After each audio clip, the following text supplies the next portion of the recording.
Hello dear students, welcome back to career exams. आज हम पढ़ेंगे चैप्टर ट्रांसपोर्ट। सबसे बेहतरीन चैप्टर होने वाला है। इसमें ए टू जेड सब कुछ आपको मिलेगा और ट्रांसपोर्ट चैप्टर से बोर्ड में आपका एक भी क्वेश्चन नहीं छूटेगा। बस एंड तक आपको ये वीडियो देखना है और लोगों के भले के लिए इसको शेयर कर देना है। सबसे पहले हम देखते हैं इसका सिलेबस क्या है। सिलेबस में हमको देखना है इंपॉर्टेंस, किसका इंपॉर्टेंस, ट्रांसपोर्ट का इंपॉर्टेंस, ठीक। और फिर ट्रांसपोर्ट के मोड्स कौन कौन से हैं, तो रोड, रेल, एयर और वाटरवेज, ठीक। और इन चारों मोड्स के हमको देखना है कि इनके एडवांटेजेस क्या हैं और डिसएडवांटेजेस क्या हैं, ठीक। बिटवीन द लाइंस भी जो चीजें हैं, ठीक है, आपके सिलेबस में पूछ ली जाती हैं। जैसे नेशनल हाईवेज के बारे में, बॉर्डर रोड्स के बारे में पूछा गया है, जो कि सिलेबस में नहीं मेंशन है, तो वो चीजें भी यहाँ पे आपको सब कुछ मिलेगी। Full syllabus, full chapter. Question कैसे आते हैं यहाँ से देख सकते हो। जैसे एक तो ऑब्जेक्टिव टाइप आता है, dash transport supplements the other modes of transport, यानी कौन सा ट्रांसपोर्ट है जो दूसरे ट्रांसपोर्ट के मोड को भी सप्लीमेंट करता है। तो आपको पता है कि आप किसी से भी चीजें ट्रांसपोर्ट करोगे, चाहे एयरवेज से लेके आओगे या वाटर से लेके आओगे, रेल से लेके आओगे, अल्टीमेट गोल तक पहुंचाने के लिए रोड का सहारा लोगे ही लोगे।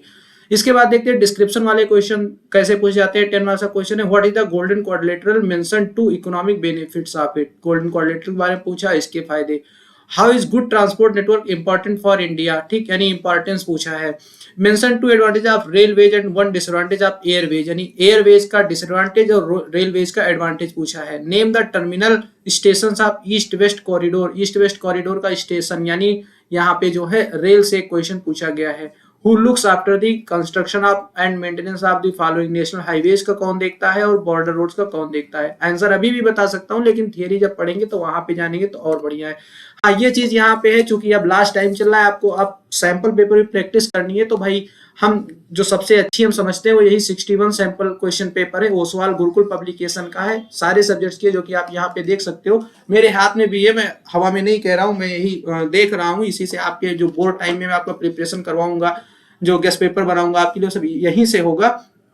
तो इसीलिए मैं आपको रेफर करता हूँ। डिस्क्रिप्शन बॉक्स देखिए, वहां पे लिंक है, वहां से क्लिक करिए और परचेज करिए। अगर आप परचेज कर रहे हैं तो हमको बताइए भी, व्हाट्सएप पे हमारे जुड़िए 9838439205। कोई भी डाउट्स है तो उसके लिए आप हमसे निसंकोच, बिना किसी हेजिटेशन के तुरंत क्वेश्चन पुट करिए, वहां हमसे पूछिए, फ्री ऑफ कॉस्ट सब कुछ है।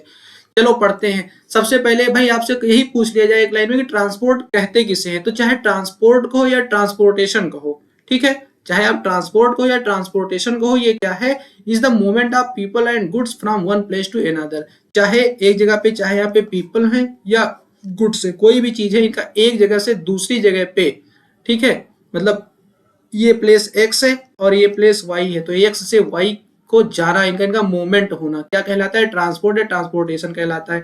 अब ये मूव करके जाएंगे तो कैसे जाएंगे, किसी मोड से जाएंगे, ठीक है, किसी साधन से जाएंगे, तो वही मोड की यहाँ पे बात हो रही है। किसी मीन्स के थ्रू जाएंगे तो ही मीन्स या मोड्स हैं ट्रांसपोर्ट के। तो जो मीन्स और मोड्स चलेंगे तो या तो लैंड से होकर के जाएंगे, या वाटर से जाएंगे, या एयर से जाएंगे। अगर लैंड से जाएंगे तो लैंड पे रोडवेज है, सड़क मार्ग है जिसपे सड़क पे चलने वाली गाड़ियां चलती है, रेलवे जिसपे रेल चलती है।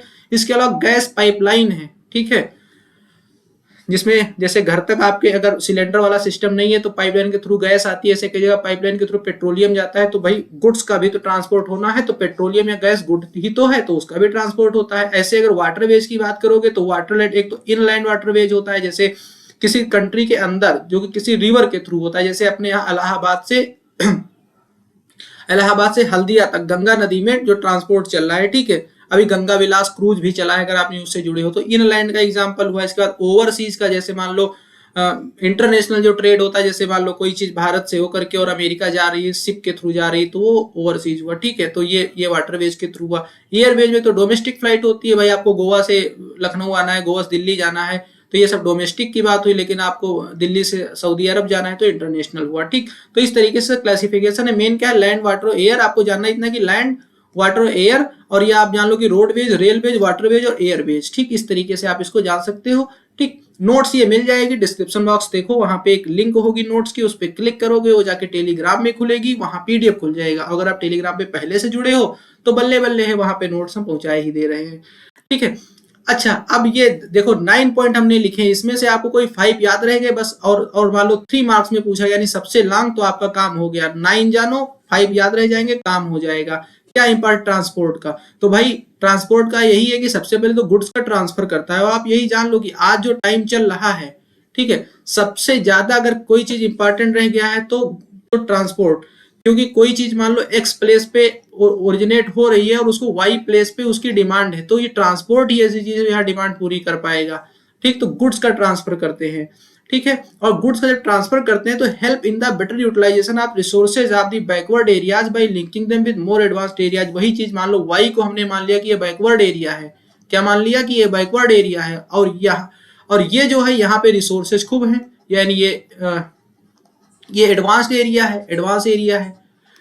ठीक, तो अब यहाँ पे बैकवर्ड एरिया में गुड्स को पहुंचाने का काम कैसे होगा, किसी मोड से होगा, यानी ट्रांसपोर्ट से होगा, ठीक है। और तभी जो है जो रिसोर्सेज का यूटिलाइजेशन है वो हो पाएगा। क्योंकि एक चीज और भी है, जैसे बैकवर्ड कोई चीज एक मामले में बैकवर्ड होती है और दूसरे मामले में एडवांस होती है। मान लो एक्स प्लेस पे रिसोर्सेज खूब है, ठीक, और वाई प्लेस पे लेबर ज्यादा है, ठीक है। तो यहाँ लेबर का काम है, यहाँ रिसोर्स का काम है, तो ये दोनों चीज इधर से उधर कौन पूरी कर पाएगा, ये पूरी करेगा आपको ट्रांसपोर्ट। ठीक, help traders to have link with other traders, एक ट्रेडर दूसरे ट्रेडर से लिंक कर पाएगा कैसे, ट्रांसपोर्ट के सहारे। आपने अगर यहीं से लिंक करना शुरू करो, आपने अगर फर्स्ट बार आप इंडिपेंडेंस पढ़ा है तो आपने वहां पे देखा होगा कि जब रेलवे आई तो पता चला कि नॉर्थ के ट्रेडर साउथ से जुड़े, ईस्ट के वेस्ट से जुड़े, और पूरी इंडिया एक हो गई, लोगों के बड़े मार्केट हो गए, ठीक, और बहुत सारे कल्चरल एक्सपेंशन हुए। तो ये भी अपने आप में है ना। Transport carry people from one place to another, ठीक, भाई गुड्स को भी ट्रांसफर करते हैं और लोगों को भी तो करते हैं। आपको अपने यहाँ से अगर स्कूल जाना है तो किसी ट्रांसपोर्ट के मोड से ही तो जाओगे। कैरी लेबरर्स या वर्कर्स एज इकोनॉमिक पर्पज, भाई पीपल तो इस तरीके से कह लो, लेकिन अगर वही वर्कर्स की बात, जैसे हमने यहाँ लेबर की बात करी, जैसे मान लो भाई मुंबई है, मुंबई एक इंडस्ट्रियल एरिया है, ठीक है, मुंबई एक इंडस्ट्रियल एरिया है, लेकिन आपको पता है कि जैसे यूपी और बिहार से वहां लेबर जाते हैं, यूपी और बिहार से लेबर जाते हैं, तो कैसे जाते हैं, किसी ट्रेन में भर के जाते हैं, तो उनके लिए ट्रेन एक ट्रांसपोर्ट का मोड है। ठीक, play important role in strategic situation in defence system of a country. अब आप देखिए BRO बॉर्डर रोड ऑर्गेनाइजेशन जो है, वहां पे बॉर्डर की रोड बनती है, जिसका बॉर्डर एरिया जितनी तगड़ी रोड है, जितना इंफ्रास्ट्रक्चर जितना बढ़िया, उसका डिफेंस सिस्टम उतना बढ़िया है। ठीक, यानी अगर आपका ट्रांसपोर्ट बढ़िया है बॉर्डर एरिया में तो आपकी एक स्ट्रेटेजिक सिचुएशन काफी अच्छी बनती है। ठीक, एम्प्लॉयमेंट प्रोवाइड कराते हैं, भाई ऐसे समझ लो भाई, अगर 10 ट्रक चल रही है तो 10 ट्रक, एक तो वो 10 ट्रक के ड्राइवर हो गए, एक उसका हेल्पर हो गया, इस तरह ये खुद एम्प्लॉयमेंट पाए हुए हैं। इसके बाद वो ट्रक जहां बन रही है वो लोग हेल्प आए हुए हैं, फिर वो ट्रक जो ट्रांसपोर्ट कर रही है तो ट्रांसपोर्ट कंपनी वाले, फिर जिनका गुड्स है और जहां गुड्स पहुंचाने, कितने लोग एम्प्लॉयमेंट पाते हैं। आप इस समय जान लो कि रेलवे सबसे बड़ा, इंडिया का सबसे बड़ा ऑर्गेनाइजेशन है जो जहां पे सबसे ज्यादा नौकरी है। ठीक है, सेकंड नंबर पे आपका कॉटन मिल आता है। ठीक है, तो सबसे टॉप पे रेलवे सबको एम्प्लॉयमेंट दिया हुआ है, याद रखना ये। इसमें आगे आपको अगर लिखना हो तो एग्जांपल में लिख सकते हो। इसके अलावा promote industrialisation by transferring raw material and finished goods. आप इंडस्ट्री चैप्टर पढ़े हुए, आप देखे हो कि कोई एक प्लेस है वहां पे मान लो आयरन और वहां पे जो है निकाला जा रहा है, तो आप देखोगे कोल कहीं और से लाया जा रहा है, ठीक है, लाइमस्टोन कहीं और से लाया जा रहा है, या अगर सीमेंट इंडस्ट्री है तो उसमें भी इसी तरीके से। तो वो मतलब ट्रांसपोर्ट ही ऐसी चीज है जो रॉ मटेरियल को उस इंडस्ट्री में पहुंचा करके और वहां से फिनिश्ड गुड को मार्केट में पहुंचा करके इंडस्ट्रियलाइजेशन को प्रमोट करते हैं। ठीक, इसके अलावा help in integration of thoughts and culture. ये वही मैंने जो आपसे कहा था कि आप हिस्ट्री का फर्स्ट चैप्टर वहां से इसको रिलेट कर लोगे तो समझ जाओगे कि किस तरीके से इंटीग्रेशन माने होता है एकता, ठीक है, यूनाइट कर देना। तो कैसे थॉट्स और कल्चर को यूनाइट कर देते। ट्रांसपोर्ट ही इस समय, अगर ट्रांसपोर्ट एंड कम्युनिकेशन जोड़ दो इसको, तो यही एक ऐसा चीज है जिसकी वजह से हम कह सकते हैं कि दुनिया हमारी मुट्ठी में है। दुनिया कर लो मुट्ठी में, तो दुनिया मुट्ठी में से ट्रांसपोर्ट और ग्लोबलाइजेशन की वजह से कि हमको दुनिया बहुत बड़ी नहीं लगती है। फोन उठाए, बात कर लिए, और अब जब चाहे एक हवाई जहाज बहुत कम से कम समय में हमको दुनिया के एक कोने से दूसरे कोने पहुंचा देता है। तो आई होप इन 9 पॉइंट में से 9 पॉइंट्स में से आपको 5 पॉइंट्स आपको लिखना होगा, लिख लोगे, फिंगर पे काउंट कर लेते हैं। Transfer goods, help in the better utilization of the resources of the backward areas by linking them with more advanced areas, help traders to have link with other traders, transport or carry people from one place to another, carry laborers or workers, ठीक, as economic purpose, play important role in strategic situation in defense system of a country, provide employment, promote industrialization by transferring raw material and finished goods, help in integration of thoughts and culture। ठीक, चलो अब एक एक modes को देख लेते हैं। सबसे पहले बात कर लेते हैं किसकी, रोडवेज की। ठीक, तो कुछ जीके वाला जान लो। The length of roads per 100 square kilometre is known as density of road. अगर पूछ लिया जाए डेंसिटी ऑफ रोड किसे कहते हैं, डेंसिटी ऑफ रोड, ठीक। तो मान लो ये 100 किलोमीटर स्क्वायर का एक एरिया है, ठीक है। 100 किलोमीटर स्क्वायर का मतलब आप समझ ही रहे हो, हर तरफ 100 किलोमीटर का ये है और इसका ये एक एरिया हो गया, ठीक है। अब इस एरिया में कितने किलोमीटर की रोड है, मान लो इस एरिया में कुल मिलाकर के 50 किलोमीटर की रोड है, तो इसकी डेंसिटी हुई 50 किलोमीटर, ठीक। तो लोएस्ट जो रोड डेंसिटी है वो जम्मू कश्मीर में है 10 किलोमीटर की, और हाईएस्ट जो है केरला में है 375 किलोमीटर। मतलब केरला के 100 स्क्वायर किलोमीटर एरिया के अंदर 375 किलोमीटर रोड्स मिलती है, हाईएस्ट है, और जम्मू कश्मीर केवल 10 मिलती है, नहीं लोएस्ट है, ठीक। इंडिया में रोड के टाइप्स देखो, वहां सिलेबस में नहीं लिखा, लेकिन आपने यहाँ पे देखो दिखाई देते हैं आपको फिर से, ये चीज आपने जो है यहाँ पे देखी है। देखो यहाँ पे इसके बारे में पूछ लेते हैं, गोल्डन क्वाड्रिलेटरल पूछा है, सब पूछा है तो पूछ लेते हैं, इसलिए इसको जानना जरूरी है, ठीक है। तो कौन कौन सी रोड है, एक तो भैया है एक्सप्रेस वेज, जिसको सुपर हाईवेज भी बोलते हैं, जान लो एक ही चीज है, ठीक। इसको कौन इंप्लीमेंट करता है, NHAI, N फॉर नेशनल है, H फॉर हाईवे है, नेशनल हाईवे, जैसे NH1 NH7 ऐसे करते हो ना, तो वही NH नेशनल हाईवे। A माने अथॉरिटी है, I फॉर इंडिया है, ठीक। तो NHAI का फॉर्म जान लो, national highway authority of India, यानी इसका देख रेख रख रखाव कौन करता है, NHAI करता है, एक्सप्रेस वे या सुपर हाईवेज का। इसका एग्जाम्पल क्या है, इसका एग्जाम्पल है गोल्डन क्वाड्रिलेटरल सुपर हाईवेज, ये इसका एग्जाम्पल है, ठीक है। हम आपको इसका इमेज में इसको दिखाई देते हैं, एक सेकंड पहले हम अपनी वीडियो यहाँ से हटाएं। हाँ, यहाँ पे ये जो है कौन सी कलर है यार, पिंक कलर में, पिंक कलर ये देख सकते हो, रुको अब मैं इस पे पेन चलाने जा रहा हूँ, ठीक है। ये देख रहे हो, ये कहो कौन शेप बना, तो आपको सर ये क्वाड्रिलेटरल शेप बन गया, तो इसी को गोल्डन क्वाड्रिलेटरल बोलते हैं। यहाँ पे आपका दिल्ली है, यहाँ पे आपका कोलकाता है, यहाँ पे आपका चेन्नई है, और यहाँ पे आपका मुंबई है, ठीक। तो वही चीज है, connecting 4 largest metropolis, that is Delhi, Kolkata, Chennai और मुंबई, ठीक। और इंप्लीमेंट कौन करता है इसको, NHAI। दो चीज जानना है, ठीक। अगर एक्सप्रेस वे या सुपर हाईवे का एग्जाम्पल पूछेंगे तो आप ये बताओगे, ठीक। इसके अलावा इसके बेनिफिट क्या है, जो पीछे पूछा गया है वही बेनिफिट पे बात है, ठीक। इसके वही बेनिफिट पे बात है। तो एक तो ये है कि interconnects many major cities and ports. आपने यहाँ पे जो है इसको देखा ही कि भाई ये 4 बड़े, सबसे बड़े यही तो 4 जो है मेट्रोपॉलिस हैं या सिटीज हैं, तो इनको आपस में कनेक्ट कर देते हो। देख ही सकते हो कोलकाता में भी पोर्ट एरिया है, चेन्नई भी पोर्ट एरिया है, और मुंबई भी port area, Delhi capital region है, तो कितना इंपॉर्टेंट हुआ ये, ठीक। इसके अलावा आप देख सकते हो, enable the industrial growth of all small towns through which it Passage. भाई एक चीज यहाँ पे और आप देख सकते हो कि जहां से निकला तो और भी यहाँ पे जो है इंडस्ट्रियल एरिया तो पड़ते हैं, तो उन सबको कनेक्ट करता है, स्मॉल टाउन जो पड़ते हैं, ठीक है।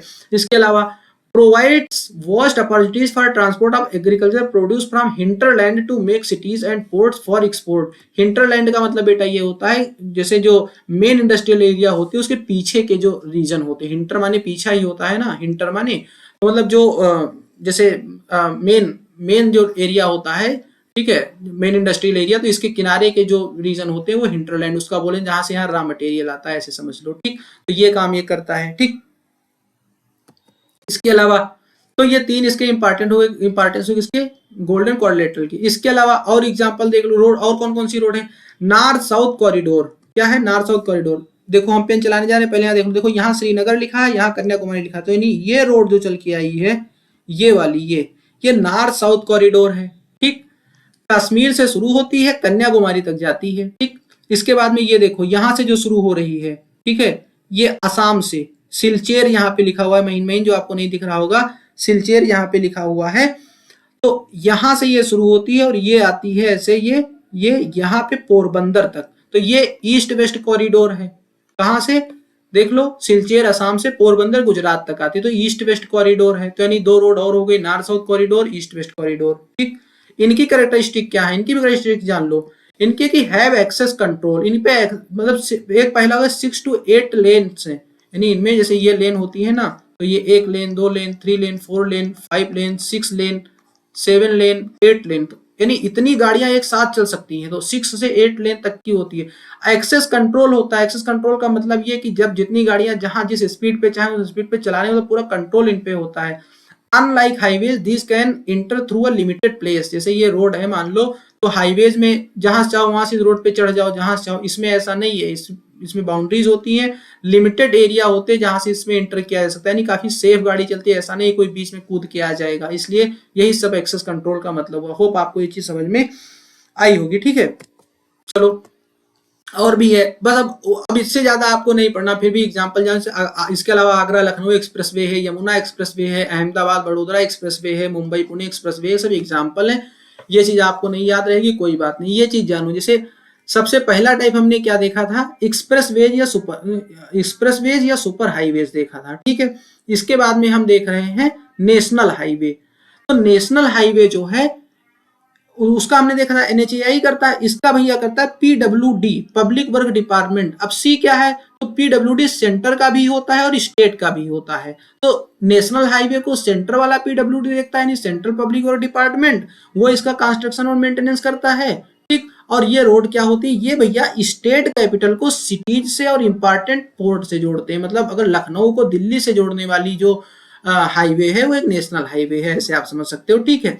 और इसका कंस्ट्रक्शन मेंटेनेंस को होता है CWD। फिर स्टेट हाईवेज क्या होते हैं, तो ये भैया जो डिस्ट्रिक्ट हेडक्वार्टर को स्टेट कैपिटल से जोड़ते हैं, ठीक। जैसे मान लो कानपुर नगर, जो सेंट्रल डिस्ट्रिक्ट हेडक्वार्टर है कानपुर, वहां से जो लखनऊ को आए स्टेट हाईवे, ठीक है। हालांकि ऐसा थोड़ी कि सब अलग अलग हो सकता है, बीच में कहीं थोड़ी दूर नेशनल हाईवे पे रास्ता चलता हो, ऐसा भी हो सकता है, तो कोई ये नहीं है, ठीक। लेकिन मेनली ऐसे रास्ते जो होते हैं वो स्टेट हाईवे होते हैं, उनको स्टेट का पब्लिक वर्क डिपार्टमेंट उनका कंस्ट्रक्शन मेंटेनेंस करता है, ठीक। तो एक सुपर हाईवे हो गई, नेशनल हाईवे हो गई, स्टेट हाईवे हो गई, फिर डिस्ट्रिक्ट रोड हो गई। डिस्ट्रिक्ट रोड स्मॉल टाउन को एक दूसरे से और उन सबको मिला के किसी स्टेट हाईवे से या नेशनल हाईवे से ले जाके कनेक्ट कर देते हैं, ठीक।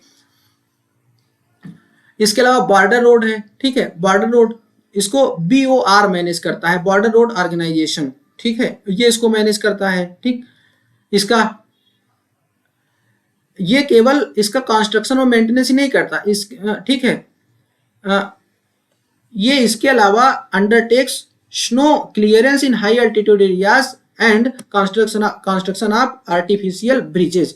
मतलब ये ब्रिजेस बनाता है, अगर उस पर स्नो आ गई तो स्नो को दूर करता है, वैसे भी जाएगा कंस्ट्रक्शन एंड मेंटेनेंस में। तो ये पूछा जाएगा कि बॉर्डर रोड्स को कौन डेवलप करता है, कौन कंस्ट्रक्शन मेंटेनेंस करता है, तो BOR, ठीक है। स्टेट हाईवेज को SPWD, नेशनल हाईवेज को CPWD, ठीक। और सुपर हाईवेज को NHAI, ठीक। ये चीज आपको समझ में आ गई होगी। चलो कुछ बेसिक चीज और जान लो, ठीक है। ये आपके एक छोटा सा इसी पैराग्राफ में बहुत सारे इससे रिलेटेड डाउट दूर कर देगा। देखो मैंने ये चीज बनाया है स्पेशली, इसको कहते हैं की नोट, ठीक। कि most of the northern states जैसे पंजाब है, यूपी है और हरियाणा है, यहाँ पे हाई डेंसिटी ऑफ रोड्स है, ठीक। क्वेश्चन क्या बनेगा, गिव रीजन। क्या बनेगा, गिव रीजन। एक तो सीधे पूछ लिया जाएगा, या तो यहां से यहां कंपेयर करा दिया जाएगा। पूछा जाएगा यूपी में तो हाई डेंसिटी की रोड है लेकिन सिक्किम में नहीं है, ऐसा क्यों, ऐसा गिव रीजन आएगा, समझ लो आप। तो वही चीज यहाँ पे करना है। तो इसको आप कॉन्सेप्ट में जान लो कि सबसे पहले ये है कि ये जो नॉर्दर्न प्लेन्स यानी पंजाब, यूपी, हरियाणा जैसे यहाँ पे वास्ट लेवल प्लेन है, ठीक। Land reduces cost of construction, यानी लेवल प्लेन की वजह से कंस्ट्रक्शन का जो कॉस्ट है वो कम से कम आता है, यानी यहाँ खूब डेंसिटी रोड बन सकती है। दूसरा, high density of population and rich agriculture resources bring outcome. भाई इन्वेस्ट कर दिया रोड बनाने में लेकिन ना वहां लोग रह रहे हैं ना वहां कोई प्रोडक्शन है, तो जो इन्वेस्ट हो गया उसका आउटकम कहीं निकलना चाहिए, तो आउटकम तभी निकलेगा जब यहाँ प्रोडक्शन हो, यहाँ लोग रहते हो, उसको यूज करेंगे, उससे कुछ बेनिफिट आएगा। तो यहाँ हाई डेंसिटी पॉपुलेशन भी है, रिच एग्रीकल्चर रिसोर्सेज भी है, तो इसलिए जो इन्वेस्ट किया गया रोड बनाने में वो निकल के भी आता है। Large scale urbanisation has led to high passenger and freight traffic. इसका ये भी है कि भाई इसका यूज खूब है, ज्यादा बनाना भी पड़ता है क्योंकि खूब ट्रैफिक होती है, खूब ज्यादा पैसेंजर हैं, ठीक। तो इस तरीके से ये इंटरडिपेंडेंट रीजन एक दूसरे से, इसलिए यहाँ पे हाई डेंसिटी रोड की है। लेकिन कुछ स्टेट जैसे जम्मू कश्मीर, मिजोरम, अरुणाचल प्रदेश, सिक्किम, ये सब लो डेंसिटी है। इनका क्या कारण है, तो भाई जैसे यहाँ प्लेन लेवल लैंड है, ऐसे यहाँ रग्ड टोपोग्राफी है, माने ऊंची नीची वाली है, ठीक। तो cost much in construction and maintenance, खूब ज्यादा खर्चा आता है, चाहे बनाने में हो या मेंटेन करने में हो। ना तो यहाँ पे मिनरल्स हैं भर भर के, ना तो एग्रीकल्चर रिसोर्सेज है, यानी जो ये आउटकम वाली बात यहाँ हो रही थी वो यहाँ मिलना नहीं है। यहाँ लो डेंसिटी ऑफ पॉपुलेशन भी है, यहाँ की तरह हाई डेंसिटी ऑफ पॉपुलेशन भी नहीं, यहाँ हाई पैसेंजर है तो कम लोग हैं, कम रोड है, रोड बनाना कठिन भी है, यहाँ कोई प्रोडक्शन भी नहीं है तो आउटकम भी नहीं आता। अब मान लो चाहे आपका यूपी से कहीं कंपेयर करो मिजोरम से, चाहे पंजाब का कंपेयर कराएं मिजोरम से, हरियाणा का कराएं जम्मू कश्मीर से, हरियाणा का कराएं सिक्किम से, रीजन सब वही रहेंगे। तो गिव रीजन का एक तगड़ा क्वेश्चन आपका यहाँ से बन रहा है। अब बहुत इजी चीज है जो बेसिक है आपके सिलेबस का, जो आना ही आना है। जैसे एडवांटेजेस क्या है रोड के और डिसएडवांटेजेस क्या है। डिसएडवांटेज को आप लिमिटेशन कहोगे तो और मजा आएगा। क्या कहोगे? लिमिटेशन। ठीक, तो देखो पहले फायदे क्या क्या हैं। तो required less investment compare to railway. कई सारी चीजें इनका जब कंपेरिजन करोगे तभी समझ में आएगी। ठीक, तो कहने का मतलब अगर मान लो 1 किलोमीटर रेलवे लाइन बनाना और 1 किलोमीटर रोड बनाना हो तो रोड सस्ता पड़ेगा। तो वही चीज है, required less investment compare to railways. फिर can be built at higher altitude and at any place. Road, ये रोड है ठीक, और ये रेल है। तो रोड कहीं भी बना सकते हो, ऊंचाई पर भी बना सकते हो आसानी से। ठीक, अब कंपेयर करोगे रेलवे से तो आप समझ ही जाओगे कि रेल में आसान नहीं है। फिर easy, with in the reach of common man, available for 24/7।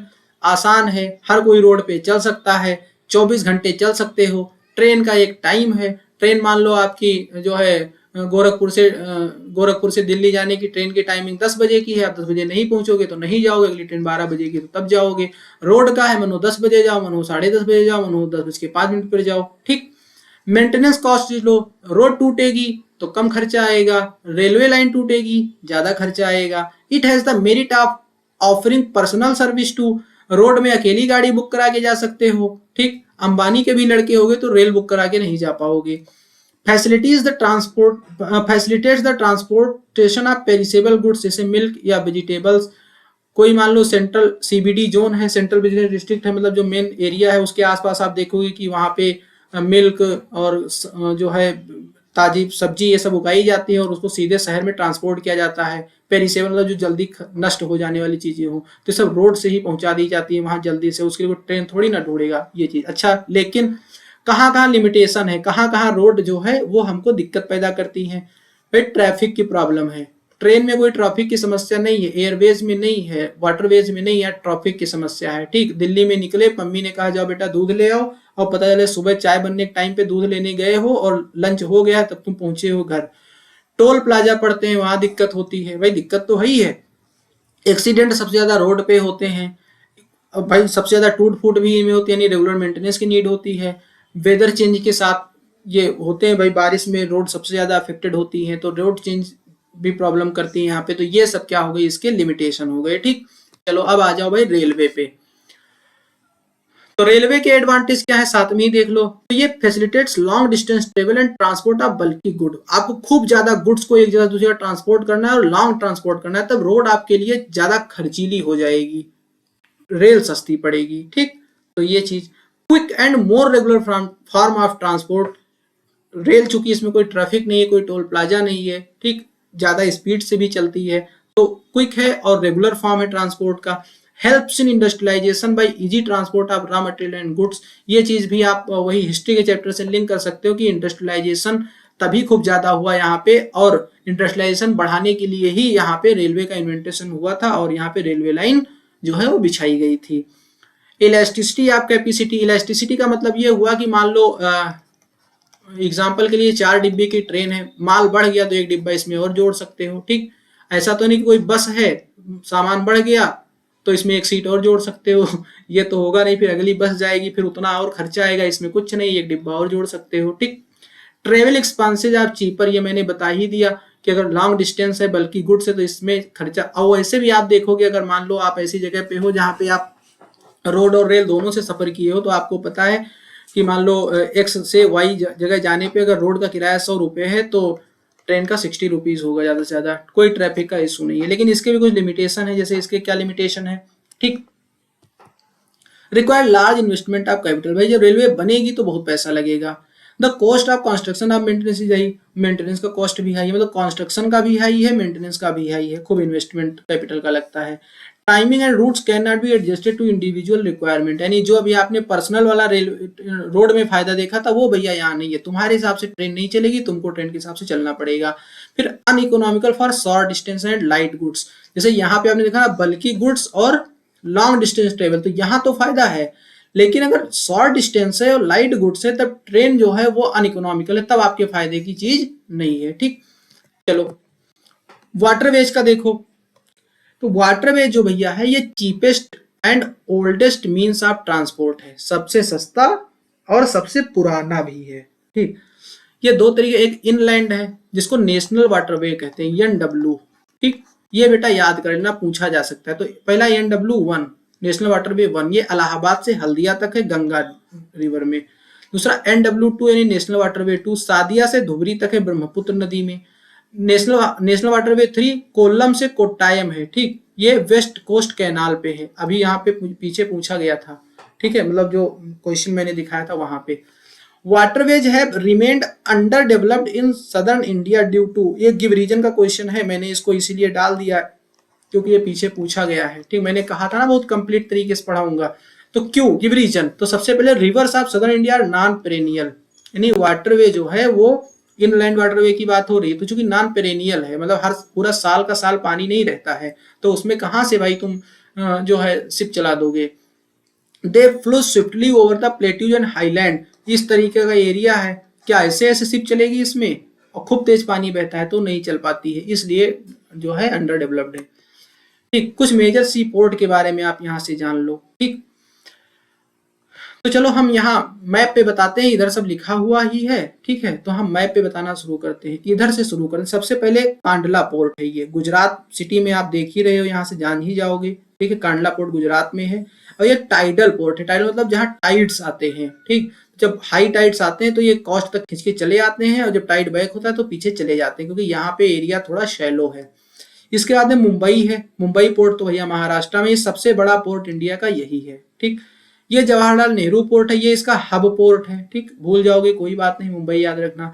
फिर मार्मागाओ पोस्ट है, तो मार्मागाओ जो है ये गोवा में है, यहाँ से आयरन और जो है वो एक्सपोर्ट होता है। ठीक, फिर न्यू मंगलोर है। ठीक है, न्यू मंगलोर भी जो है ये कर्नाटका का है, यहाँ से जो है आयरन यहाँ से भी एक्सपोर्ट होता है। ठीक, न्यू मंगलोर से भी। फिर कोच्चि पोर्ट है, स्टेट देख रहे हो ये कहाँ पे है, केरल में है। ठीक, ये सबसे साउथ वेस्ट का ये है। ठीक, इसके बाद में यहाँ पे तूतीकोरिन है, ये नेचुरल हार्बर है। ठीक, नेचुरल तरीके से तमिलनाडु में बना हुआ है। इसके बाद में आपका चेन्नई पोर्ट है, ये भी तमिलनाडु में है। ठीक, यहाँ से माइका शुगर और सीमेंट जो है ये यहाँ से इसका एक्सपोर्ट होता है। फिर यहाँ पे एन्नोर है। ठीक है, एन्नोर पोर्ट ये भी आपके तमिलनाडु में है। ठीक है, इसके बाद आप यहाँ पे आ जाओ, ये देखो विशाखापत्तनम, आपको पता है कि आंध्र प्रदेश में है, ये सबसे ओल्डेस्ट है और आर्टिफिशियल है, मतलब बनाया गया है, ये नेचुरल नहीं है। ये पारादीप ओडिशा में है। ठीक, ये डीपेस्ट लैंड लॉक्ड पोर्ट है। ठीक, और इसके बाद में आपका कोलकाता है। ठीक, ये वेस्ट बंगाल में, यहाँ से भी आयरन का एक्सपोर्ट होता है। तो ये आपके मेजर पोर्ट्स हैं, आप इसको जरूर एक बार ध्यान दे लो, पूछा जा सकता है। ठीक है, चलो अब आप आ जाओ आगे। वाटरवेज का एडवांटेज और डिसएडवांटेज हम लोग देख लेते हैं। तो वाटर में भैया देखो, अभी उधर ओल्डेस्ट और चीपेस्ट की बात की तो सबसे चीपेस्ट है, मतलब कई मामले चीपेस्ट है। ठीक है, जैसे यहाँ पे देखो तो cost of developing a water way is negligible, कोई जैसे रेलवे लाइन बनानी है, सड़क बनानी है, तो यहाँ कोई पानी कोई रास्ता नहीं बनाना, मतलब नेग्लिजिबल है, कोई कुछ नहीं, कोई रोड नहीं बनानी पड़ती इसके लिए। ठीक है, और लेस फ्यूल भी कंज्यूम करता है, जो चीपेस्ट है तो दो तरीके से, ना तो कोई रास्ता बनाना है और फ्यूल भी कम से कम कंज्यूम करता है। More than 95% of the countries trade volume is move by sea, और 70% ऑफ द वर्ल्ड ट्रेड, अगर इंडिया की बात हो तो इंडिया का 90% जो इंटरनेशनल ट्रेड होता है वो वाटरवे के थ्रू होता है। ये बहुत बड़ी बात है, अगर डेटा लिखोगे तो फुल मार्क्स मिलेंगे। अब तो ये तो भारत की बात हुई, लेकिन पूरे अगर वर्ल्ड के ट्रेड का बात करें तो भी 70% मतलब मोर देन हाफ, ठीक है, ये वाटर से होता है। इको फ्रेंडली भी है, मतलब सबसे ज्यादा सबसे कम पोल्यूशन अगर कोई जो है करता है मोड ट्रांसपोर्ट का तो वाटरवे।